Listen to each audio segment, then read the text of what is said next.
আসসালামু আলাইকুম। শ্বশুর বাসা থেকে এসে 31st নাইট কীভাবে সেলিব্রেশন করা যায় সেটার প্রিপারেশন চলছিল।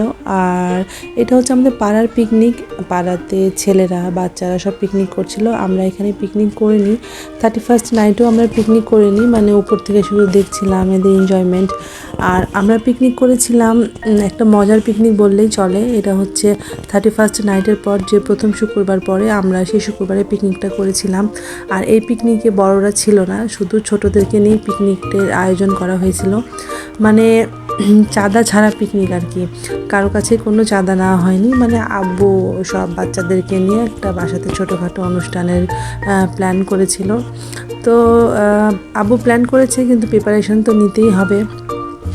তো আমি হচ্ছে বৃহস্পতিবারে রাত্রিরেই রান্না বান্নাটা সেরে নিচ্ছিলাম। যদিও শীতের রাত, ছাদে রান্না করব, তো এতগুলো রান্না এখন মাটির চুলাতে করলে বেশি টেস্ট হবে। তো যার জন্য আমি মাংসগুলো একদম মেখে নিলাম। আর রোস্টগুলো তো আমি কখনো মেখে রান্না করি না, তো রোস্টগুলো রান্না করতে করতে মাংসগুলো মেখে রেখে দিলে মাংসটার টেস্টটাও খুব সুন্দর হবে। তো ছাদে চলে আসলাম সব কিছু নিয়ে, আগুনের তাতে বসে বসে রান্না করব। এখন প্রায় 7:30 বাজে। আমি 7:30 থেকে রান্না শুরু করলাম, কারণ দিন ছোট। আমি যদি শুক্রবারে সকাল থেকে রান্না করি, আর যেহেতু শুক্রবারে দুপুরে খাওয়া দাওয়া, বাচ্চা কাচ্চারা আসবে, তো রাতের বেলাতে অনুষ্ঠান করে সমস্যা হয়ে যাবে, সবাই বাসায় যেতে পারবে না।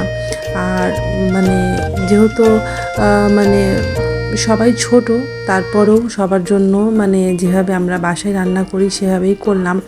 মানে আমাদের বাচ্চা কাচ্চা বলতে আমার চাচাতো ভাইয়ের ছেলে মেয়ে বা আমার চাচাতো বোনের ছেলে মেয়ে সব, এগুলো আমার বাচ্চারা, মানে এগুলো নিয়ে অনেকজন হয়ে যাবে, প্রায় 31 জনের মতনই হয়ে যাবে। তো এগুলো আয়োজন করতে এত বেশি মজা লাগে, এত বেশি আনন্দ লাগে, মানে মনে হয় যে খুব, মানে বলি না যে মন থেকে কোনো কিছু করা, এটাই হচ্ছে সেটা, যে মন থেকে আয়োজনটা করলাম। তো একা একা যে রান্না করছি তাও খারাপ লাগছিল না, কোনো কষ্ট লাগছিল না, বরঞ্চ খুব ভালো লাগছিল যে কালকে এতগুলো বড় বড় গেস্ট আসবে বাসায়।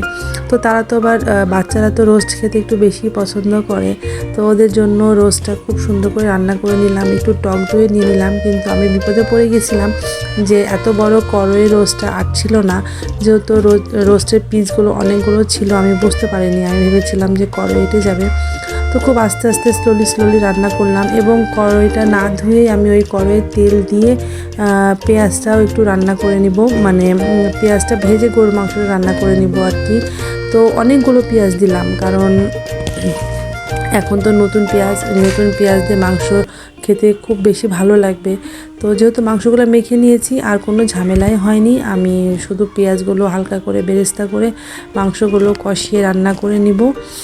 আর এদিকে মাংস রান্নার কোনো ঝামেলা নেই। আমি কিছুক্ষণ বসে থাকলাম, কারণ প্রচুর শীত পড়েছে রাজশাহীতে, বসে থাকতে পারছিলাম না।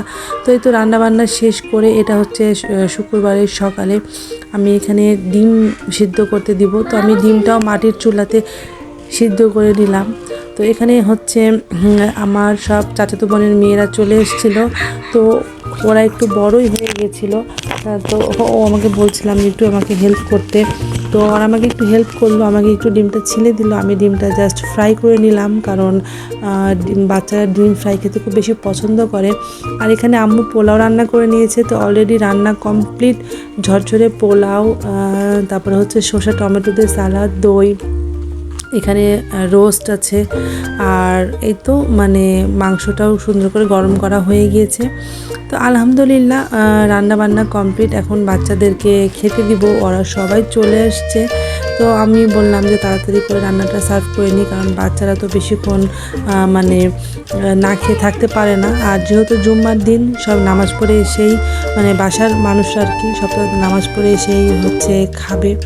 আলহামদুলিল্লাহ সবাই যে একদম ছোট ছোট তা না, আবার ভেবে নেন না যে সবাই একদমই ছোট ছোট বাচ্চা না। কেউ কোনো বাচ্চারা কলেজে উঠে গেছে, তো আমাদের কাছে ছোট আর কি। তো আমি এই যেভাবে সার্ভ করে দিলাম, সার্ভ করে এখন আমি টেবিলে খাবার দিয়ে দিব। আমি আর আম্মু মিলে মানে সবাইকে খাইয়ে দিব। তো এই তো আমার মেয়ে খেতে বসে গেছে, আর সবাই মিলে মানে খুব অল্প রান্না, অল্প আয়োজন, কিন্তু আনন্দটা অনেক অনেক বেশি। কারণ এসব আয়োজনে আনন্দটা অনেক বেশি হয়। আর আমার মেয়ে তো খুব এনজয় করছিল, ও বলতেছিল পিকনিক হচ্ছে বাসায়। মানে ওর একটাই কথা যে পিকনিক মানে কি ও জানতো না আসলে। তো পিকনিক মানে যে সবাই মিলে বসে খাওয়া, এটাই মানে ও জানতো। তা